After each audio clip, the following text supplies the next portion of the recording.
And yeah, Carmen, while we wait for this to appear, talk to me about the burn against Amulet matchup. So generally, it is fairly play draw dependent, with the caveat that sometimes you just lose if you're on the burn side. If they have a very fast turn two amulet kill you draw, there is not really very much that you can do about that. Glancing at Jake's sideboard, there isn't anything in the vein of Path to Exiles that I can see, at least at a There glance. is a nice little piece of tech post board in Tunnelingness, which I spotted. So I'll be cool post board. By the way, both players here mulligan. Jake to the classic one lander to 6, and Arya went down to 5.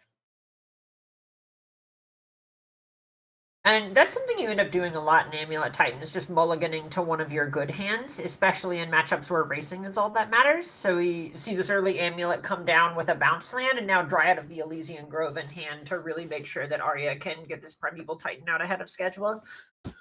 Yeah, I mean this is so strong, right? You get to play the Dryad this turn through this Gruul Turf, essentially producing the mana. The Dryad gets you get to play the additional land, which is nice. Next turn, you get the One Ring, draw a card.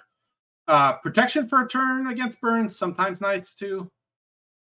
Right, it's the kind of thing where it just bridges you to actually casting Primeval Titan. Urza's Saga. Sometimes you get to have a fun toolbox in something like the Hammer decks that we've seen. In Amulet Titan, very linear. You're just getting more copies of Amulet, maybe an Expedition map to get a certain land, but it's all about go, go, go, deal 20 with Amulet Titan as soon as possible. And I would say Arya might actually be threatening lethal here. Yes. So Carmen, explain why. Right, the Gruul Turf returned itself. I think a lot of our listeners are obviously fans of Modern, and they may have figured it out. But it's good to explain what's going to probably happen next turn. Yeah, so the idea here is, as long as you have a bounce land in your hand, each time you play it, each Amulet of Vigor represents 2 additional mana. So once this Urza Saga gets a second Amulet of Vigor, if there is 1 land drop and the floated mana from Urza Saga and Valakut, that's going to be 6 mana with 2 Amulet Titans, which then is likely going to result in Mirror Pool plus a bounce land to clone the Amulet Titan, Hanward Garrison in a red land to give them both haste, and then Kessig Wolfrun in another land to then pump one of them for the full 20. Lovely. I did like, by the way, the block there. That's quite the signal of strength, right? Right, it's the spot where, especially since Arya already has 2 lands on the battlefield, if Jake ends up blowing, say, a burn spell on this Dryad, that preserves a lot of Arya's life. But in this case, it was just a free block. Yeah, and yeah, we see it here, right? You float mana with the Urza Saga. Green because of the Dryad giving it all land types. And here we're going to see probably quite some fireworks. Right, so we see this Gruul Turf come down, and especially with the untapped Dryad of the Elysian Grove, this is sort of the magical Christmas land scenario where Arya just gets to do everything. Uh, Especially with a Valakut on the battlefield. I'm not actually sure what the best optimization of how to play it out from here is, but Arya has a ton of experience with this deck. Yeah, just already looked at the lands, got them right away. One of my favorite cards from Kaldheim Limited as well. The instead of Mirror Pool there. But essentially, yeah, here, like, look at this mulligan to 5, turn free. And this is kind of why this deck is so feared in Modern. Is you say magical Christmas land, but we're talking about played a land, played a 1-drop artifact, played like basically a card like Explore, Dryad of the Elysian Grove. Like, you didn't really, Ivor would have done the job there, and you get to do this nonsense on. Right, you're totally correct. And the magical Christmas land comment is just the ways that this deck ends up losing is getting a lot of its synergies sort of broken up, and then trying to figure out what is the lowest number of resources I can do this sort of combo from. But here, 2 amulets and a Dryad and a bounce land and a Primeval Titan is just sort of you mean I just actually get to have all of it?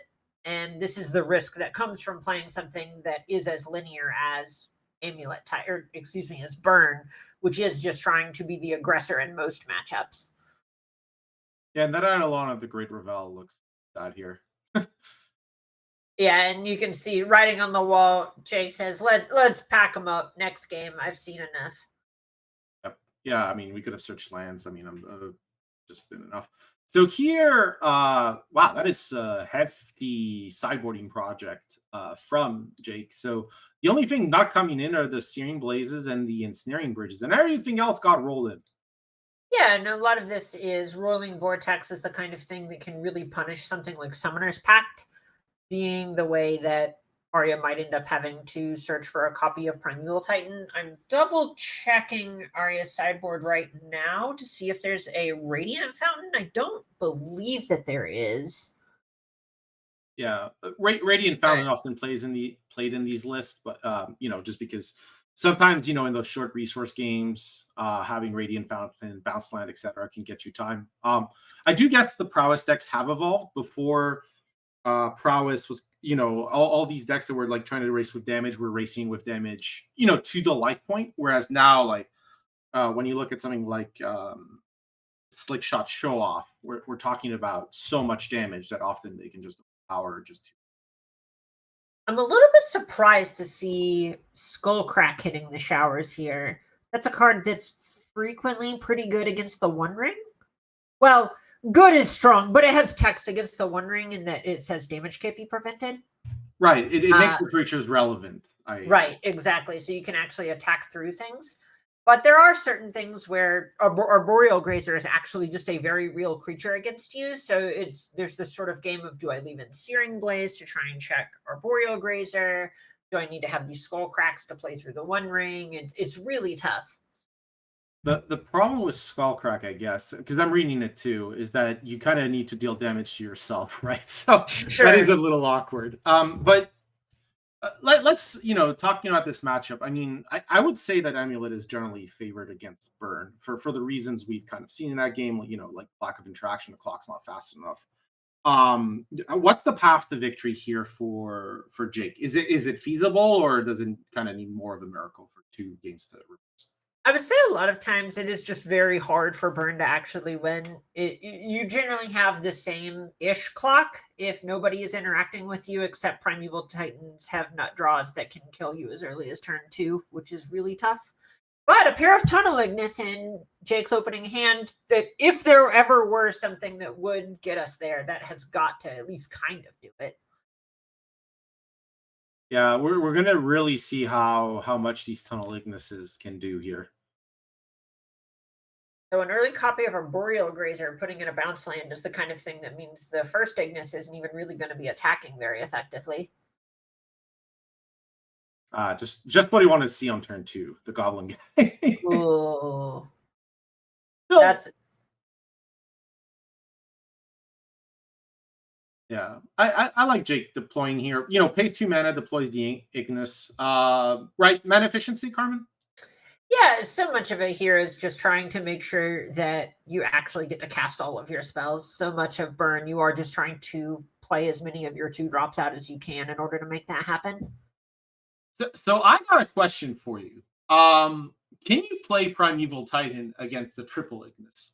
Well, so the short answer is it sounds really painful. The kind of funny answer is you can. It is just probably a 6/6 with trample, though, Yeah. which is not actually that bad against Burn. I am actually going to read Tunnel Ignis because I don't think many people have remembered this little forgotten rare from Scars of Mirrodin.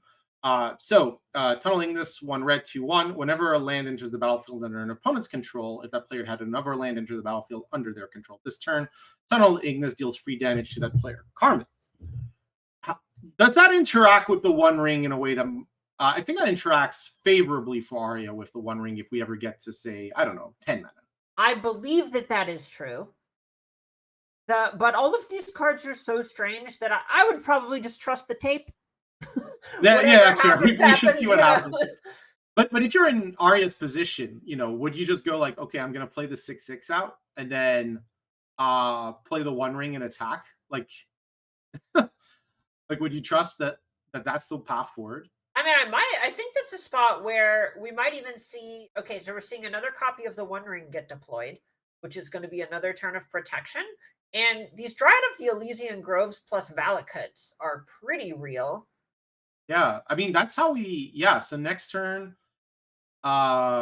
we get to start shooting these tunnel ignises down, right? Actually, no, wait. You need one more turn, unless you want to take 9 damage Well, specifically. because the copy of the One Ring was actually played out here, this Arboreal Grazer can put a land into play. Ooh, okay. Yeah, so So Arya it's spots it. yeah, it's not the prettiest thing, but this is a spot where we have this Valakut that just hit the battlefield. Next turn, another Dryad can get deployed, and the first land drop for the turn can be a Valakut, which will just shoot down 2 Tunnel Ignises.